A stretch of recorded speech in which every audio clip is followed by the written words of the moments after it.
Gracias, muy buenos días a todos. Les agradezco de antemano a la Junta Directiva y a todos los miembros del Colegio de Ingenieros Topógrafos por la invitación. Ya prácticamente, como lo comento con mis grandes amistades de aquí de Costa Rica, pues yo ya me considero tico, ya como unas 15 veces que andamos por acá. Y pues bueno, vamos a compartir el día de hoy algunas investigaciones que hemos venido realizando prácticamente en el ámbito de la inteligencia artificial.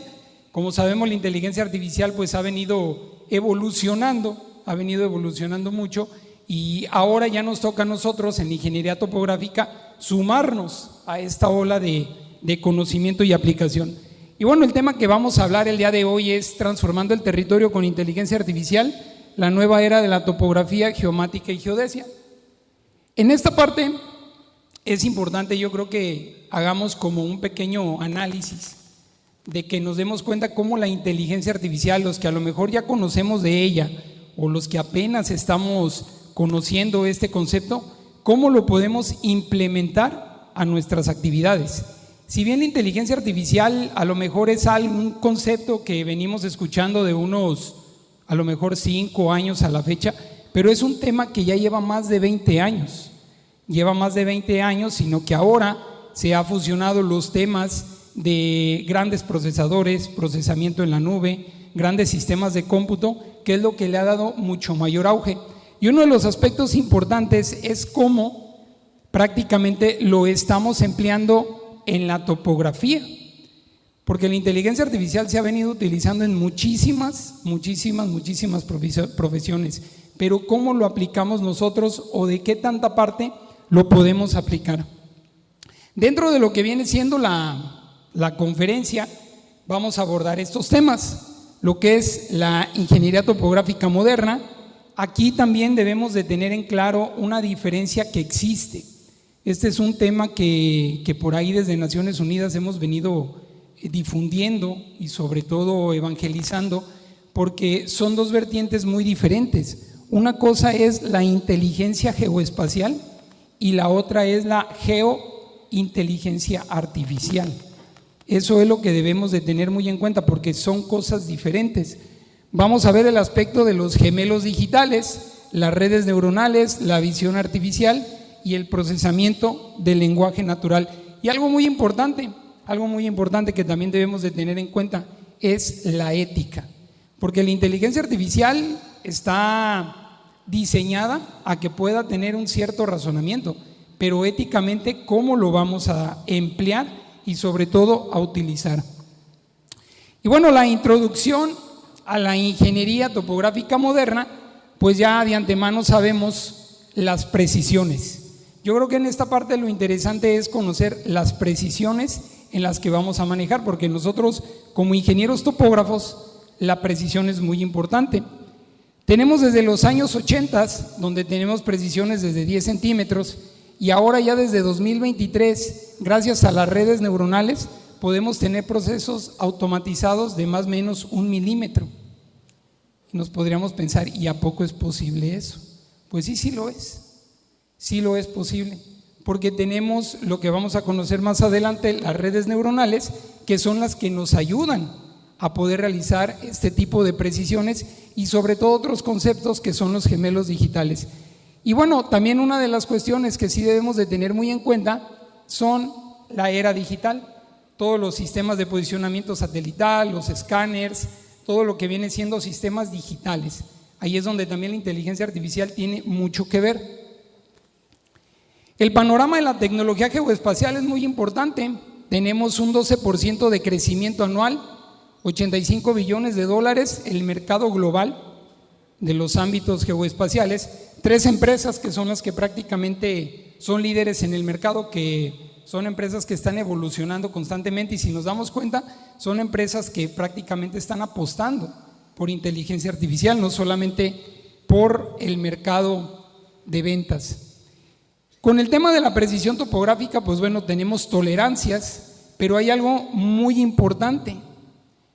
Una pérdida del 15% en nuestros proyectos o en proyectos ya de una escala más grande, siempre tenemos sobrecostos, y estos sobrecostos van en función a la acción de que se nos están pasando cosas. ¿Cuántos de nosotros a veces hacemos un mapa, un plano, donde, cualquier aparato, una estación total, un equipo, todos nos dan coordenadas X, Y, Z, pero ¿cuántos de nosotros solamente utilizamos la X y la Y? La Z no la estamos utilizando. Sigue siendo un dato que yo a lo mejor a mi cliente le cobré, pero que no lo estoy utilizando.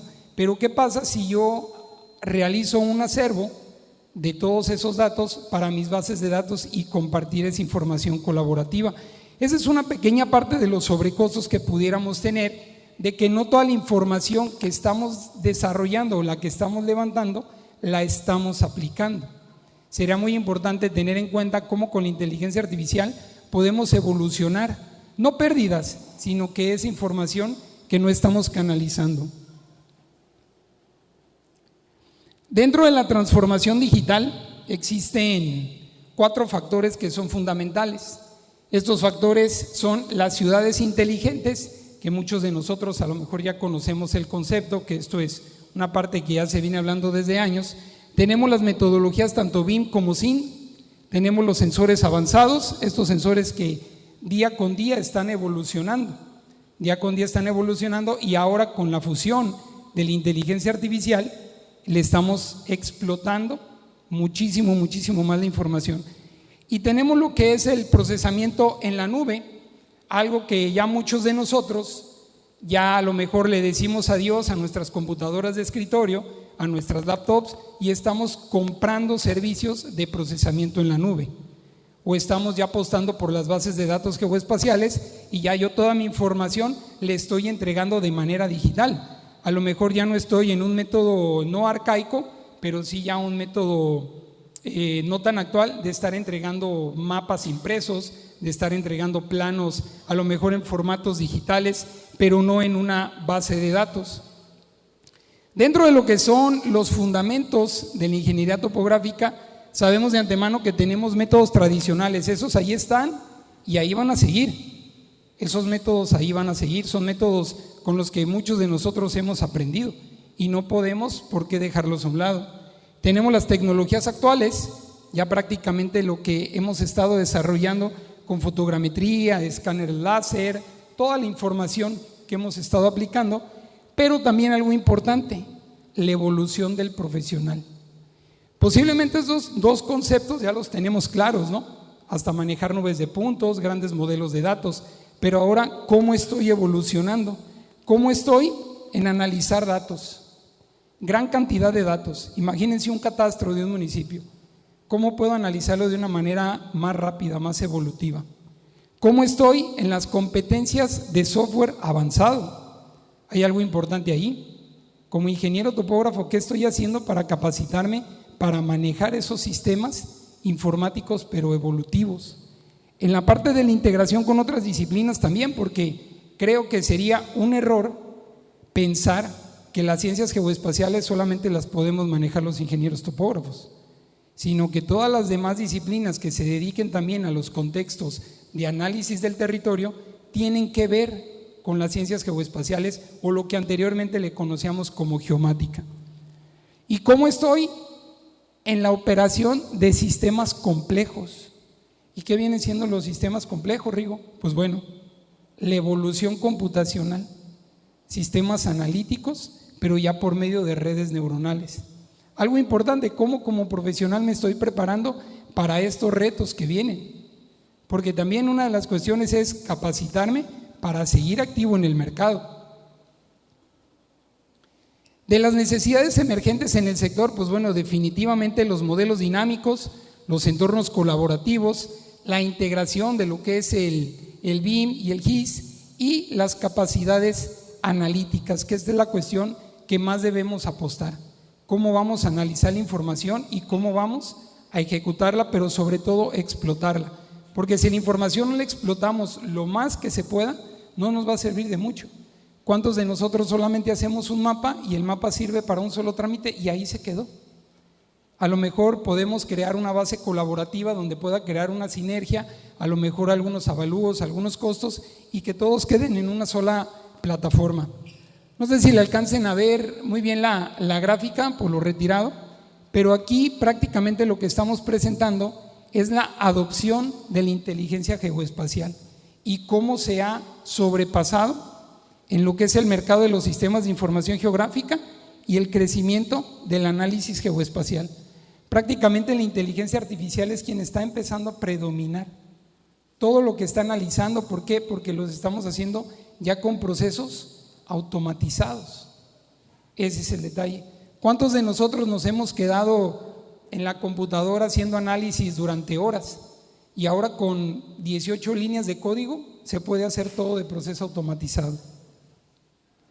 Esta gráfica es muy interesante porque podemos ver cómo ha ido cambiando las actividades tradicionales, las actividades en transición, pero sobre todo los elementos digitales, cómo hemos estado cambiando. O sea, nos damos cuenta cómo desde que presentábamos los mapas impresos hasta todas las acciones digitales. Y esto es un dato que presentó últimamente la comunidad geoespacial en el mundo, de apostar verdaderamente por los aspectos digitales. Y bueno, el ingeniero topógrafo, ¿qué papel juega aquí? Porque bueno, las primeras aplicaciones de la inteligencia artificial en imágenes fue prácticamente para la medicina. En medicina fue cuando empezaron a investigar millones de radiografías que se analizaron para poder determinar tumores. Pero ahora, si nosotros como ingenieros topógrafos también utilizamos imágenes, ¿qué papel jugamos? Integración de tecnologías avanzadas, optimización de procesos en obra civil, la mejora en la planificación y ejecución de los proyectos y contribución al desarrollo sostenible principalmente. Esos son los aspectos que como ingenieros topógrafos tenemos que participar. Y bueno, aquí lo que les comentaba, la diferencia que existe entre geointeligencia artificial y lo que es inteligencia geoespacial.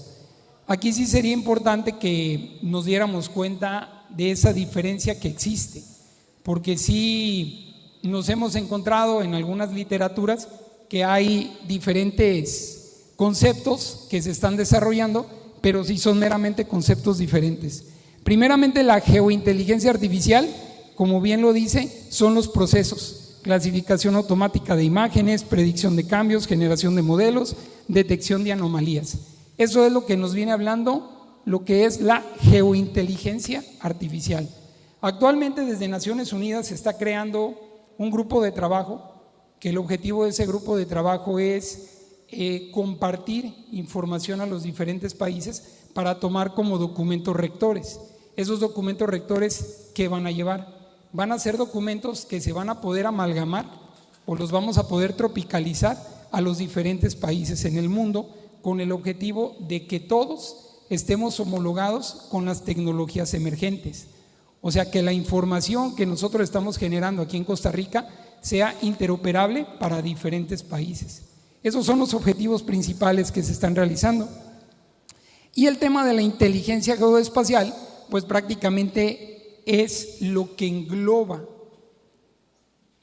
todo lo que engloba las actividades emergentes y también a la geointeligencia artificial. A lo mejor en esta tablita, no sé si la alcancen a ver, podemos ver la diferencia, lo que es el aspecto, lo que hace geointeligencia artificial y lo que es inteligencia geoespacial.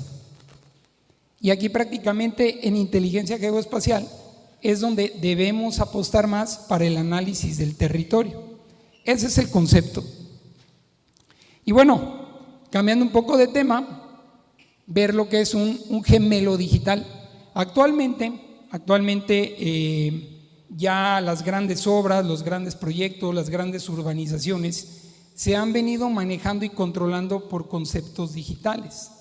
A esos conceptos digitales es a lo que le tenemos el conocimiento como un gemelo digital, que prácticamente el gemelo digital no es otra cosa más que tener nuestro contexto geográfico o analítico en un sistema digital. Eso es lo que conocemos como un gemelo digital, y este gemelo digital es un término que ya viene desde hace varios años. Sin embargo, nosotros como ingenieros topógrafos, ¿cómo lo estamos implementando? ¿Cuántos de nosotros hemos hecho nubes de puntos? Yo creo que muchos de nosotros aquí presentes, ¿no? ¿Cuántos hemos modelado territorios? Muchos de nosotros. ¿Cuántos hemos administrado el territorio? Muchos de nosotros también. Pero ¿cuántos hemos englobado el concepto para que sea un gemelo digital? Donde desde diferentes plataformas yo pueda acceder a la información que sea interoperable, pero sobre todo que sea creíble. Porque también hay un concepto importante en la digitalización, que mucha información, por concepto de conocimiento, puede tener ciertas variaciones de precisión, que ahorita lo vamos a ver. Los componentes de un gemelo digital puede ser desde una nube de puntos, desde sensores de Internet de las cosas, modelos BIM, y todo esto se va a sumar a hacer un análisis predictivo. Imagínense, si nosotros tuviéramos una nube de puntos de aquí de lo que es la zona donde estamos presentes, y todo eso hacemos un modelo renderizado tridimensional, a eso le sumamos un hidrograma de las estaciones meteorológicas que se encuentran en la zona, sacamos un nivel de precipitación y eso lo modelo en un software donde me diga el punto de inundación o la cantidad de milímetros que pueda tener. Yo podría generar diferentes planes de riesgo, ¿no? Podrá hacer diferentes aplicaciones. Pues prácticamente eso es lo que estaríamos utilizando como un gemelo digital. O sea, donde toda la información ya se encuentre de manera inteligente y recopilada en una sola plataforma. El flujo de creación de un gemelo digital es interesante porque pues capturamos datos, ¿no? Al final del día nosotros como ingenieros topógrafos capturamos datos, capturamos componentes de coordenadas, capturamos información geográfica y todo eso lo modelamos. Tenemos el procesamiento y la estructuración. Aquí es algo muy importante. De antemano sabemos que cada zona, cada región, cada país tiene diferentes sistemas de procesamiento y me refiero a procesamiento de información geodésica, porque hay algo aquí muy importante, que por más tecnología que veamos, por más gemelos digitales, por más nubes de puntos, si no tenemos estructurada una red geodésica precisa y eficiente, ningún modelo va a ser viable. Porque recordemos que la geodesia no la vamos a poder hacer de lado de ninguna parte.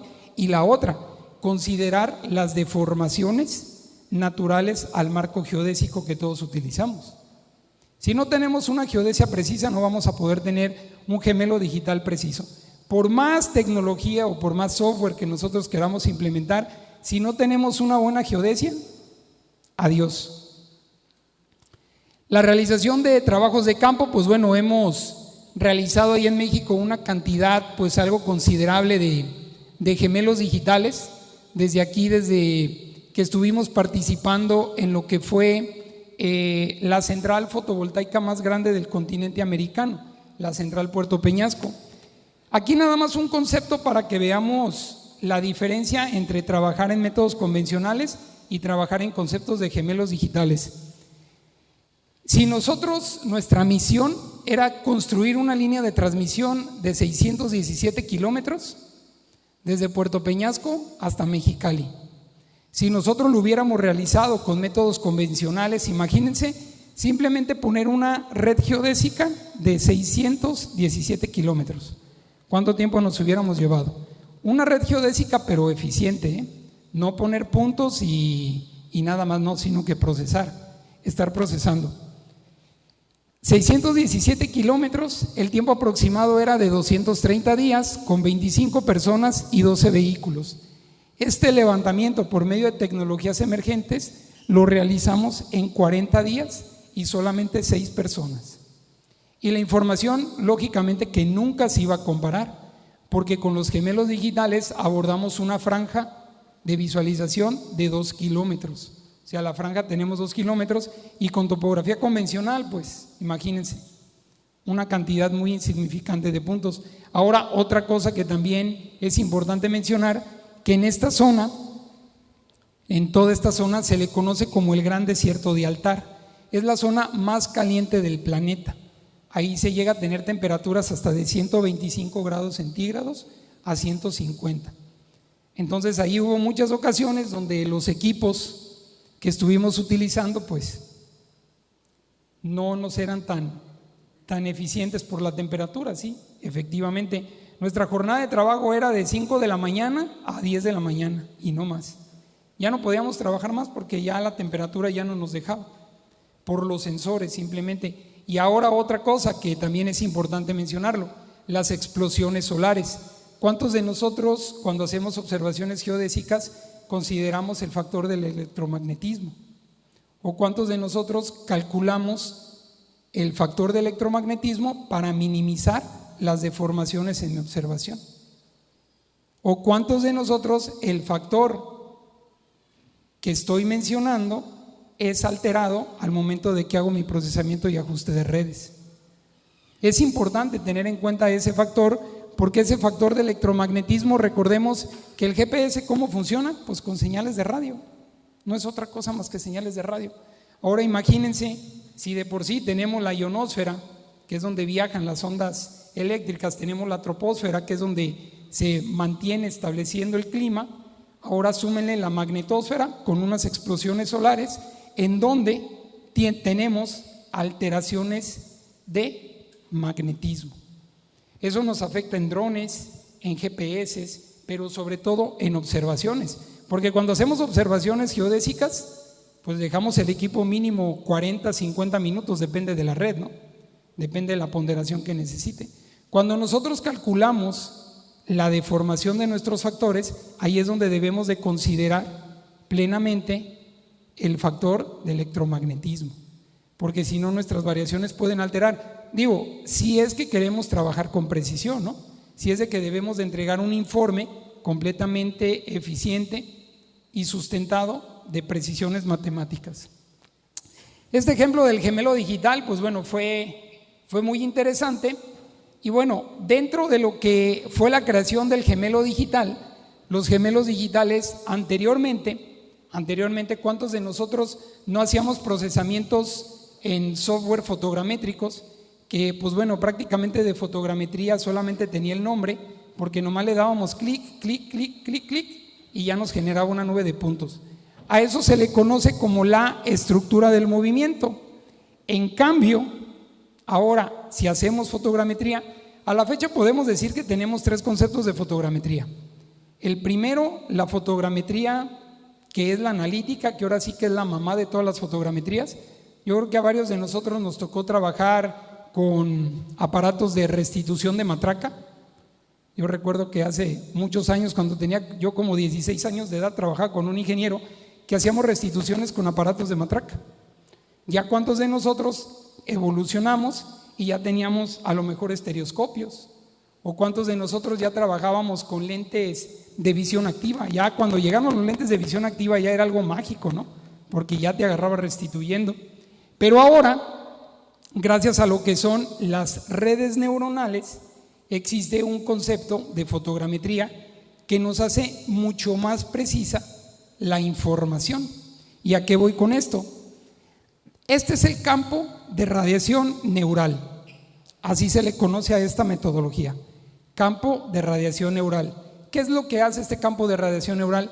Prácticamente cada uno de los píxeles que tiene la fotografía está compuesto de tres componentes, RGB.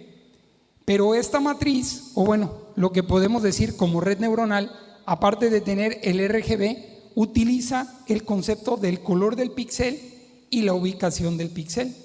Si yo tengo una fotografía que estoy desde este lado y otra fotografía de este lado, la red neuronal, por ello ahorita vamos a explicar lo que es una red neuronal convolucional, empieza a conocer.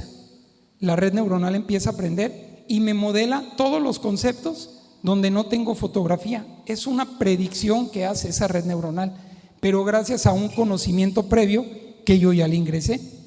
Y el modelo de red neuronal, pues bueno, prácticamente viene siendo con 5 componentes. Esta es la matriz, ahorita la vamos a explicar un poquito más de qué es lo que trata. Este es un proyecto que también yo creo que a lo mejor, bueno, fue una noticia mundial cuando impactó el huracán Otis en Acapulco en 2023, que todo Acapulco quedó devastado. Gracias a los gemelos digitales hicimos la reconstrucción de infraestructura eléctrica en un tiempo récord. O sea, imagínense, todo Acapulco se quedó sin electricidad y 10 días bastaron para que Acapulco se volviera a energizar. ¿Y cuál fue el concepto? Gemelos digitales. ¿Por qué gemelos digitales? Porque prácticamente a los 3 días que impactó el huracán Otis, nosotros ya teníamos sobrevolado el 70% de Acapulco. Y todo desde computadoras, desde servidores, se empezó a modelar para poder desplazar a las cuadrillas, para poder decir en dónde tienes que ir a reconstruir, y todo desde un gemelo digital. O sea, todo desde una computadora. Ya nos olvidamos de recorridos por helicóptero, nos olvidamos de tener que ir a hacer recorridos terrestres, sino que ya todo lo teníamos modelado. ¿Y la topografía de ahí salía? Pues claro que de ahí salía, porque tenemos componentes X, Y, Z. Esta es una modelación de una línea de 80 kilómetros por 2 kilómetros de ancho, donde pues bueno, este tipo de proyectos en un día lo realizamos. O sea, esa superficie en un día la levantamos. De las 7 de la mañana a la 1 de la tarde ya teníamos todo este modelo. ¿Y todo por qué? Porque teníamos que empezar a proveer la información, porque nosotros le proveemos información a la Secretaría de la Defensa Nacional, a la Secretaría de Marina Armada de México, a Cruz Roja y a Protección Civil. Toda esa información la empezamos a generar, pero también algo importante, esta información la hicimos colaborativa y la compartimos con los gobiernos tanto federal como estatal y municipal. ¿Para qué? Para poder detectar en dónde había casas que se las había llevado el huracán, por decirlo de alguna manera. Toda esta información se hizo colaborativa. O sea, el principio de esta información era hacer topografía, era poder reconstruir, pero fíjense toda la gran cantidad de información que pudimos utilizar gracias al gemelo digital. Aquí, como les comento, esta visualización es de nubes de puntos, o sea, siguen siendo nubes de puntos. Esta otra visualización, esta ya es una red neuronal convolucional. Aquí ya el algoritmo ahora sí que de la red neuronal aprendió a modelar esos espacios que dejaban entre los puntos y ya nos está entregando volúmenes. Esto es lo que hace una red neuronal. ¿Cuántas fotografías creen que utilizamos para modelar esta zona? Podría decir a lo mejor 500, 600 fotos, ¿no? Para poder tener un buen modelo. Pues no, en total fueron 50 fotografías.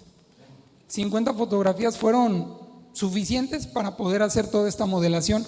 Eso sí, nos tardamos como unas 10 horas entrenando la red neuronal. Entrenándola, porque sí nos empezaba a sacar errores, pero ya una vez que la red neuronal aprendió, ahora sí ya le dejamos correr toda la información. Este es otro modelo de una red neuronal y prácticamente nosotros al inicio estos modelos los utilizábamos para temas de topografía, ahora ya no, ahora los utilizamos para avalúos, para catastro, para ampliaciones de la infraestructura, para poder tener un monitoreo controlado de la zona y sobre todo para invasiones. Y todo esto, pues bueno, lo tenemos cargado en macroservidores que desde cualquier parte del mundo podemos acceder a poder visualizar esta información. Imagínense qué padre sería poder tener nuestras ciudades así. Qué bueno sería tener nuestras ciudades y poder tener la información colaborativa, ¿no? Que todos podamos ser participativos a ello. La ciudad de donde yo soy originario, Guadalajara, Jalisco, es una ciudad que así la tenemos. Es una ciudad que ya cuenta con líder de toda la zona metropolitana. O sea, aquí en esta parte ya, si alguien quiere hacer una consulta de la ciudad, ingresas al link, checas la nube de puntos, está cargada en un servidor de Potre y puedes sacar superficies, distancias, perfiles, todo lo que requieras, todo lo que requieras.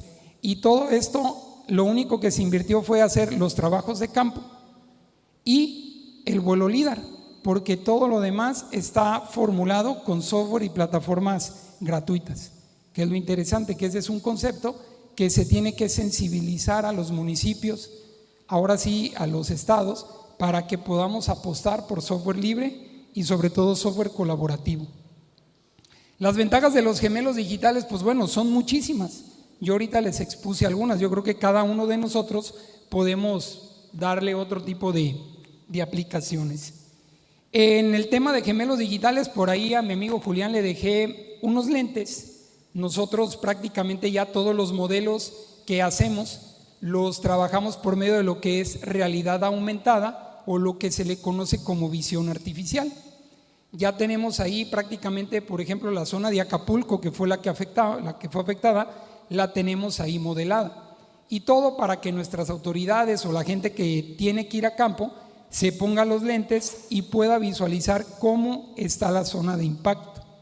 Ahorita que terminemos la conferencia y que haya un espacio, quien guste poder visualizar todos los gemelos digitales que tenemos ahí en esa realidad aumentada, con todo gusto se acercan con un servidor y les podemos hacer una pequeña muestra.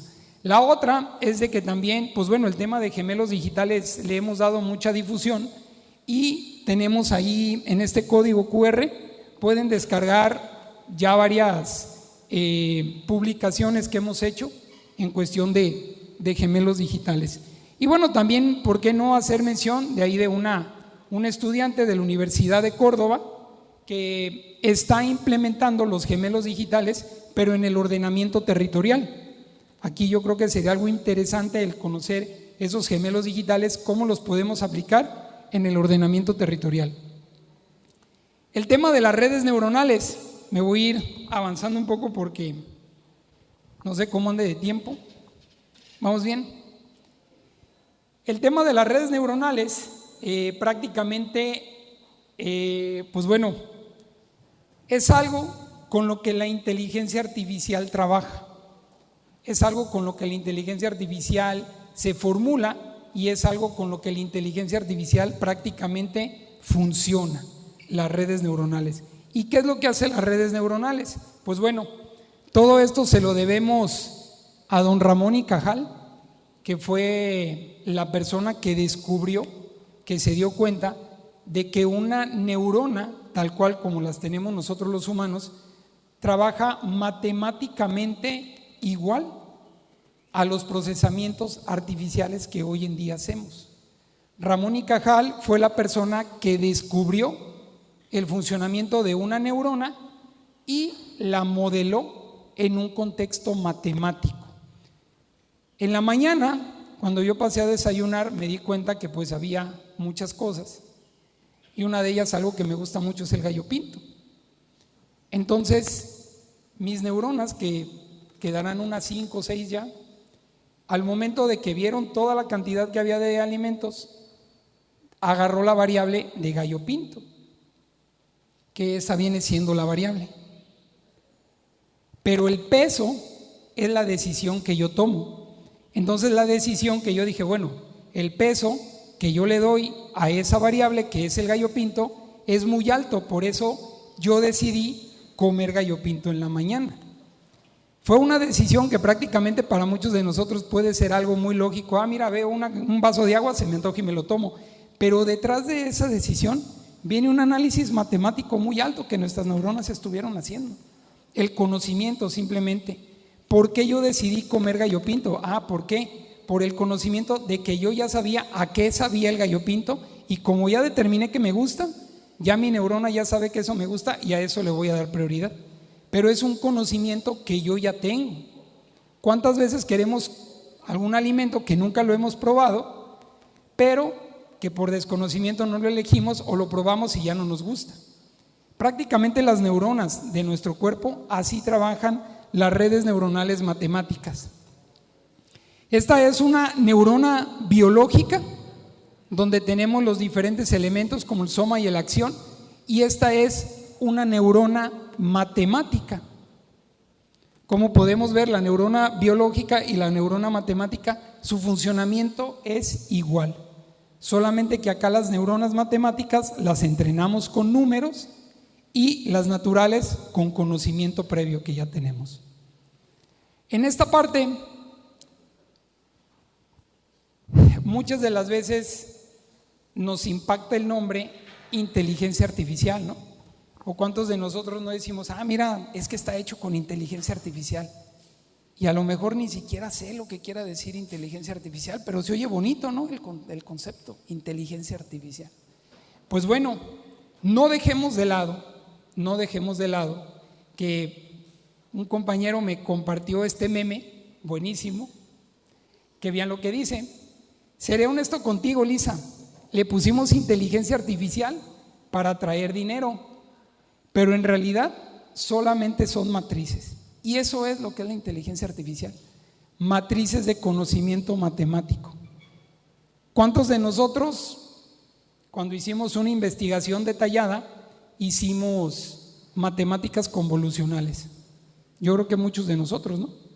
Matrices que empezaban a conocer, y cuando resolvíamos las columnas de la matriz, ya teníamos otros datos y esos datos los metíamos a otra columna. Justamente eso, el modelo de red neuronal son estos puntitos y estas líneas, pero el modelo matemático son estos. O sea, la inteligencia artificial no reacciona más que con números.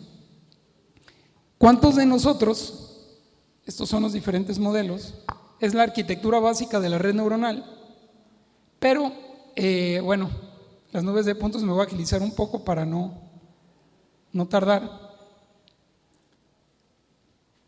Esta imagen, bueno, este es un ejemplo de varios, donde gracias a las redes neuronales, imagínense, teníamos que hacer un estudio de una línea de transmisión de 100 kilómetros, era creo aproximadamente. Íbamos a necesitar un total de 600 escenas de Landsat para poder hacer el análisis, para encontrar incendios en esa zona. Nos íbamos a llevar infinidad de tiempo en recorrer toda esta zona. Prácticamente, como puse el ejemplo acá, nos íbamos a tardar aproximadamente como unos, creo que son en total, creo que como unos 5 meses de trabajo, nada más para analizar esa zona de estudio. 5 meses de trabajo. Y gracias a una red neuronal y 18 líneas de código, el trabajo de 5 meses lo hicimos en 1 hora. 1 hora constó para hacer ese trabajo y aquí están los resultados. Como les digo, 18 líneas de código y sin ningún problema. Otra de las cuestiones que las redes neuronales nos ayudan es en lo que conocemos como el machine learning, lo que tenemos clasificación no supervisada y lo que tenemos como clasificación supervisada. En esta parte, el machine learning no es otra cosa más que identificar elementos de cualquier imagen. Para nosotros en topografía son ríos, montañas, valles y diferentes elementos, ¿no? Para otras aplicaciones de imágenes, pues bueno, hay otros conceptos. También gracias a las redes neuronales, muchos de nosotros a veces apostamos por un software que nos haga clasificaciones de nube de puntos automática. Y está bien, pero también hacer mención que existen librerías gratuitas donde yo puedo hacer de manera automática esas clasificaciones. ¿Y todo eso con qué lo hace? Con inteligencia artificial y redes neuronales que ellos ya conocen las alturas de una vegetación, una altura de una construcción y empiezan a clasificar de manera automática. O sea, ya no necesito agarrar el montón de puntos y decirle que es construcción, ni mucho menos. También tenemos otras segmentaciones. Me hizo falta comentarles, de todos los ejemplos que les estoy compartiendo, todos los ejemplos están hechos con software libre. Quien guste que le comparta las librerías, con todo gusto se las puedo compartir. De hecho, aquí están los repositorios para poder hacer segmentaciones automáticas y esos son procesamientos libres, gratuitos, o sea, no tenemos que invertir por comprar algún software. Y bueno, una de las aplicaciones que tiene mucho la inteligencia artificial, este análisis lo hicimos de la zona de Nicoya, en Guanacaste. Muchos de nosotros ya sabemos que Google, la empresa, hizo el catastro de todo el mundo. Ya ellos tienen catastrado todo el mundo, pues bueno, es información que ya tiene Google, vamos aprovechándola, vamos viendo municipios con falta de recursos, cómo esa información me puede servir. Municipios que necesiten una lógica administrativa o hacer procesos de inteligencia territorial, ¿cómo me puede servir esta información? Por ejemplo, aquí en la zona de Guanacaste hicimos un buffer para hacer análisis de densidad de construcciones, que eso es necesario y eficiente para el catastro. Y ahorita ya voy. Es necesario para el catastro, pero bueno, hay muchísimas cantidades de información. ¿Qué fue lo que hizo Google? Google extrajo imágenes, generó un algoritmo de reconocimiento, de identificación y delimitó las construcciones. Eso fue lo que hizo Google. ¿Qué utilizó? Redes neuronales de conocimiento, entrenó la red neuronal. También quien guste hacer un procesamiento de red neuronal, este es el resultado de la red neuronal y con todo gusto les puedo compartir el repositorio y la librería para que se puedan meter y empezar a entrenar a sus modelos, empezar a entrenarlos. Bueno, estos son unos de los trabajos que estuvimos haciendo en Acapulco, donde creamos esos gemelos digitales y aparte de que tuvimos ese gemelo digital, también hicimos identificaciones automatizadas por medio de redes neuronales. Y esas redes neuronales, les digo, o sea, esta emergencia de Acapulco nos tardamos 6 meses en total para reconstruir toda la zona afectada. Si no hubiésemos metido redes neuronales, nos hubiésemos tardado 20 meses en hacerlo. 20 meses en hacer esa situación. Algo también importante que no podemos dejar de lado, pues bueno, es si bien los softwares son libres, pero también las computadoras se requiere grandes recursos, ¿no? También tener en cuenta este tipo de cuestiones. La visión artificial, como les comentaba por ahí, Julián ya trae varios. Ahorita a la gente que quiera ver un poco cómo es un gemelo digital, una visualización, con gusto podemos hacer la prueba. Bueno, me voy a ir un poquito más rápido para alcanzar. Aplicaciones. Bueno, esto es lo que es el gemelo digital.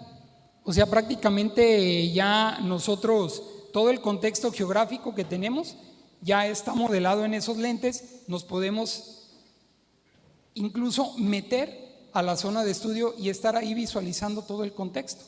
Prácticamente así es como estamos diseñando nuestros proyectos.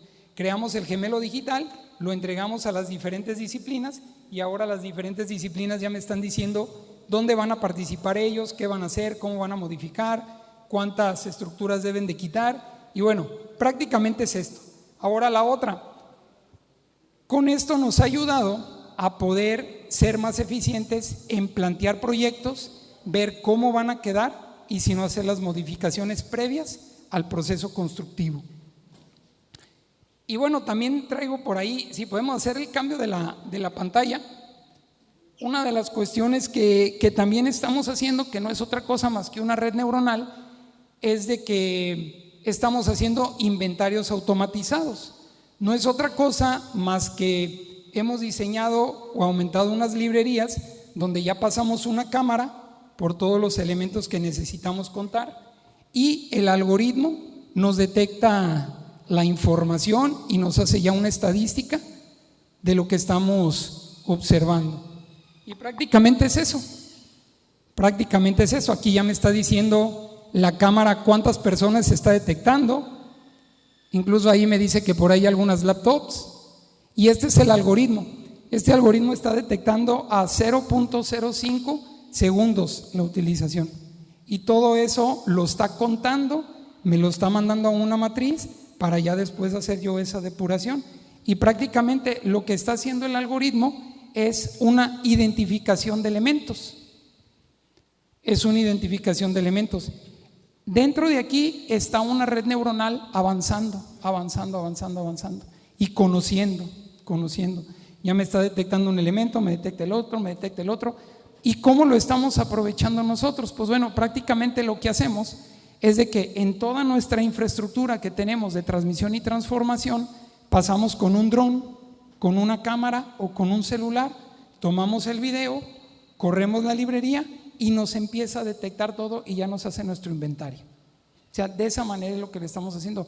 ¿Qué más buscamos hacer? Pues bueno, ya ahora que nos detectaron las cosas, ahora ponerle precio a esas cosas y poder tener avalúos de manera más eficiente y más rápida. ¿Por qué? Porque recordemos que el avalúo o el valor de las cosas no existe. El perito o el especialista es quien lo crea. Entonces, esta cuestión convolucional es la que nos está ayudando demasiado en los reconocimientos. Esto es a lo que se le conoce como visión artificial. Esto es lo que se le conoce como visión artificial. ¿Podemos hacer el cambio? Ya no me quedan 2 diapositivas. Bueno, eso creo.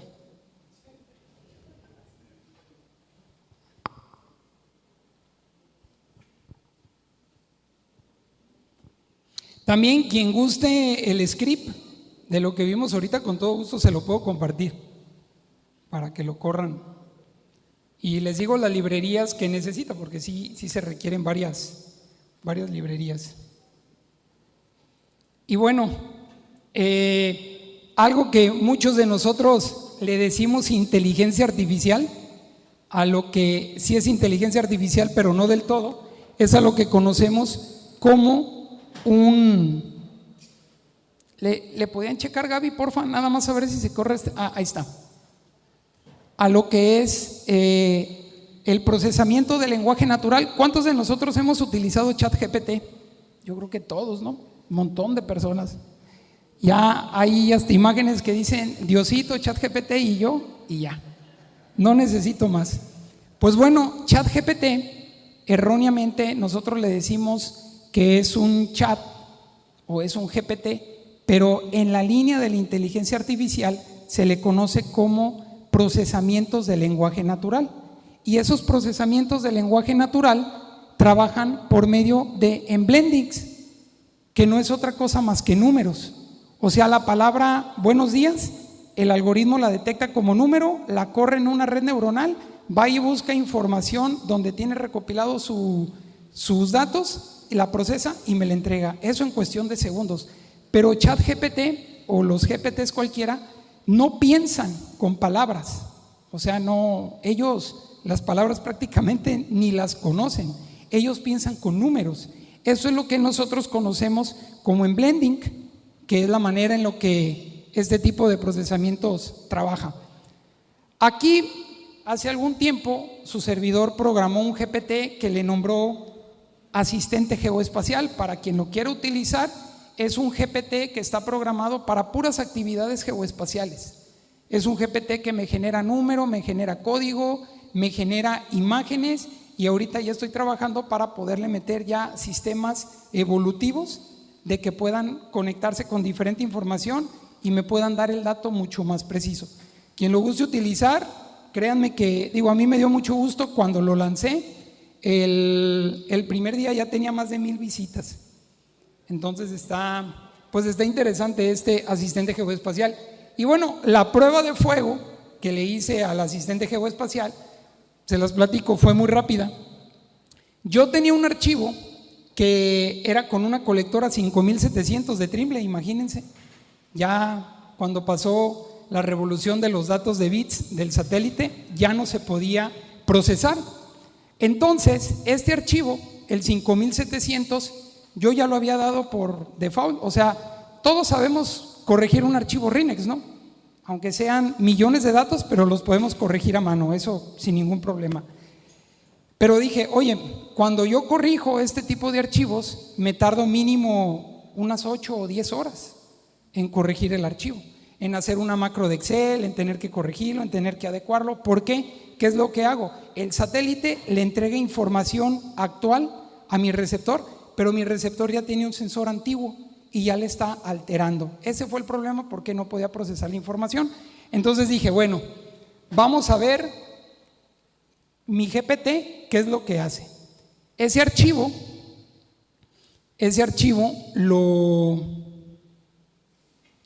lo cargué al GPT y le dije, corrígelo, lee todo el binario del RINEX, analiza el RINEX, checa la observación, chécate las coordenadas geocéntricas, analiza las efemérides y los residuales. Y me dice, tu archivo es erróneo. Y bueno, pues yo le dije, corrígelo. Pues ya sé que es erróneo, ¿no? Pues lo corrigió. Y el archivo, el asistente geoespacial, se tardó 1 segundo en corregir casi 7 millones de observaciones. En 1 segundo lo corrigió, me entregó el RINEX ya corregido, lo subí a Trimble RTX, lo procesé por PPP y me entregó las coordenadas. O sea, el trabajo que yo me hubiese llevado a lo mejor en 2 días, lo hice a lo mejor en 1 hora. Entonces, ¿dónde le podemos sacar la eficiencia a los sistemas de inteligencia artificial? Bueno, el último tema es algo de ética. Creo que ya no tengo tiempo, ¿sí? ¿No? ¿Poquito? Bueno. No, es que es bien apasionante esto, de verdad. Pero hay algo aquí muy importante que sí debemos de tener muy en cuenta. es la ética que debemos nosotros implementar.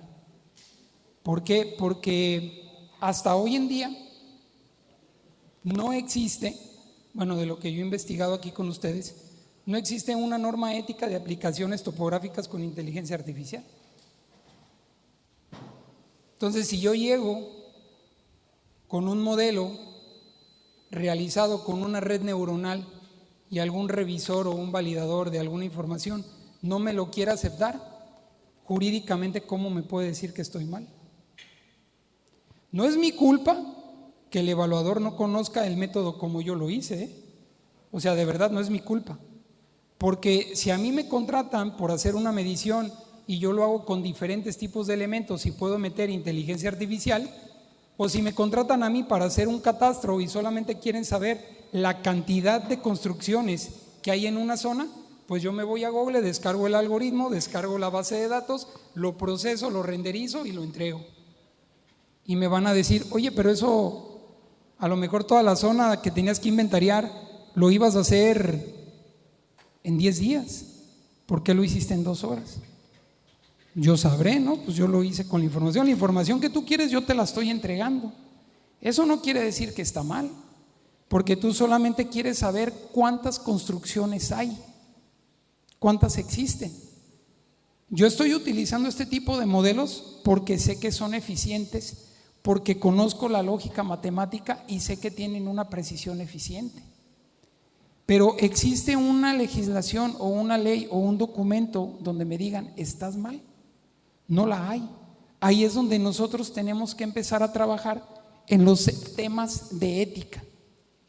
La aplicación, la transparencia, la sostenibilidad y la protección comunitaria. En esta parte, las acciones éticas tienen mucho que ver. Tenemos que ser transparentes en nuestros algoritmos. No los tenemos que disfrazar. Tenemos que poderlos compartir. Debemos de crear grandes repositorios. Por ejemplo, el Colegio de Ingenieros Topógrafos de Costa Rica puede crear una gran base de datos con N cantidad de algoritmos para que el usuario vaya, descargue ese algoritmo, lo corra y le diga al colegio, ¿sabes qué? Lo corrí con tu algoritmo y ahí están mis resultados. Eso es estar a la vanguardia hoy. Eso es estar a la vanguardia hoy. Porque si yo me pongo a revisar un mapa con mi lápiz y todo eso está bien, no digo que esté mal. Pero recordemos, la tecnología no se detiene por nada ni por nadie, ¿eh? Quien detenga la tecnología va a detener el desarrollo de nuestras propias actividades. Eso es muy importante. Debemos de tener la responsabilidad humana. Otra cosa importante, la privacidad de datos. Yo aquí, por ejemplo, pues imagínense cuántas caras ya detectó el algoritmo. Montones. Y también hay que tener en cuenta ese tema de privacidad de datos. El impacto y la responsabilidad, claro que son importantes porque tenemos desarrollo equilibrado, sostenibilidad ambiental, inclusividad geoespacial, prácticamente que todos los territorios, no porque un municipio genere más catastro, no porque otro genere menos, no tenemos por qué excluirlos de la tecnología. No tenemos por qué excluirlos. La tecnología ahí está y es para que la apliquemos. Por eso les decía, imagínense ustedes que tengan un gran repositorio de información donde tengan algoritmos colaborativos y compartidos. Ahí están y el profesional los va a descargar, los va a trabajar y va a procesar y va a entregar la información. O sea, vale la pena apostar por ello. También es importante que como colegio o como todos los colegios que existimos en el mundo tengamos en cuenta políticas claras, pero políticas eficientes, que sean políticas que ayuden al topógrafo que esté en campo, porque muchas veces ya nosotros que a veces nos ponemos una camisa de botones, nos olvidamos de los problemas que hay en la calle. Muchos de nosotros estamos en un escritorio, tenemos un poder jerárquico y nos olvidamos de la gente que está allá afuera, y no es así. Nosotros nos debemos de la gente que está en campo. A ellos son a los que tenemos que ayudar, a ellos son a los que tenemos que ver. Muchas veces, posiblemente yo como directivo o como gremialista tomo decisiones sin conocer del campo. ¿A cuántos nos ha pasado? A muchos. ¿Cuántos de nosotros estamos en un escritorio y tomamos decisiones por gente que está laborando en campo, que está en el sol. Ahora, si yo le puedo hacer más eficiente el trabajo a una persona que está en campo con una estación total, con un GPS, y si yo le ofrezco algoritmos para que pueda hacer más eficiente su trabajo, por ellos son por los que tenemos que velar, no por mis gustos y beneficios que tenga como directivo o como gremialista. Dentro de estas cuestiones tenemos la implementación y cumplimiento. Ahora también van temas de formación ética especializada, ojo con eso, debemos de tener información especializada, debemos de tener auditorías tecnológicas periódicas, es importante tener auditorías políticas de cómo se está trabajando la inteligencia artificial, la colaboración multidisciplinaria y los mecanismos de responsabilidad. De manera muy rápida, ¿cómo nosotros, con todo este mundo de inteligencia artificial que tenemos, cómo podemos validar que la información es eficiente? ¿A cuántos de nosotros nos ha pasado que lo que nos diga ChatGPT es como las Sagradas Escrituras y eso lo entregamos? Yo creo que a muchos, ¿no? Pues bueno, aquí en esta diapositiva les estoy compartiendo lo que es el método RACA. El método RACA es un modelo con el cual yo puedo evaluar que las respuestas de la inteligencia artificial son eficientes y son viables. Con este modelo yo puedo visualizar que las respuestas que me está entregando la inteligencia artificial cumplen. ¿Y qué es lo que debo de visualizar? Solamente que mi respuesta sea relevante, que sea exacta, que tenga claridad, que tenga coherencia, que tenga concisión y que también pueda ser adecuada. Hoy en día no tenemos un modelo estandarizado de cómo poder validar que las respuestas o los resultados de la inteligencia artificial son viables más que RACA. Entonces, esta es una breve recomendación de lo que podemos ir desarrollando. Los retos, el futuro de la ingeniería topográfica, el llamado a la acción y pues bueno, 3 pequeños puntos importantes. Lo que existía cuando naciste es normal y común, es solo una parte natural del funcionamiento del mundo. Cuando yo nací, crecí con alguna tecnología y para mí es la buena. Lo que se inventa entre tus 15 y 35 años es algo nuevo y emocionante, revolucionario, y es a lo que a lo mejor yo me voy a dedicar toda mi vida. Yo cuando tenía esa edad, yo conocí los GPS y las estaciones totales y para mí fueron el plus, y a eso me dediqué muchos años. Y yo posiblemente por confort ahí me haya quedado. Pero ¿qué es lo que pasa? Lo que se crea después de tus 35 años va en contra de tu orden natural y las cosas que tú conociste. Entonces es un llamado a la evolución del conocimiento. No tenemos por qué decirle a la inteligencia artificial que no funciona, que no sirve, que no es creíble, sino que debemos de sumarnos, saber lo que se está haciendo y cómo lo puedo utilizar en mi vida profesional. Y bueno, prácticamente ya para cerrar, la verdadera transformación digital en la topografía no ocurre al reemplazar herramientas, sino al integrar inteligencia en cada punto del proceso, desde la medición hasta la decisión. Yo les agradezco mucho, de verdad, primeramente por la invitación, por compartir con todos ustedes. Como les dije, toda la información que yo aquí les presenté o lo que hemos hecho de inteligencia artificial ya durante algunos años, la pongo en total disposición porque es importante de verdad para mí como colega de ustedes, el que podamos evolucionar en este contexto, que podamos evolucionar. Hay algo también muy importante que ustedes tienen, que no lo tiene ningún colegio del continente. Ustedes tienen una comisión de inteligencia geoespacial, aprovechenla. Dense cuenta del potencial que tiene y de la función que puede crecer. Como les decía, muchas veces por temas directivos o gremialistas no aprovecho la información que tengo. Vamos aprovechándola, vamos buscando, porque nosotros estamos aquí para beneficiar a los demás. Nadie es eterno en los lugares, hay que tenerlo en cuenta. Yo les agradezco mucho por la invitación y por compartir esto, y de igual manera les vuelvo a refrendar, quien quiera ver los lentes del gemelo digital, con gusto me busca, se los muestro, y los algoritmos que ustedes gusten, también a toda disposición. Muchas gracias, su servidor Rigoberto Moreno de México, y aquí estamos a sus órdenes. Gracias.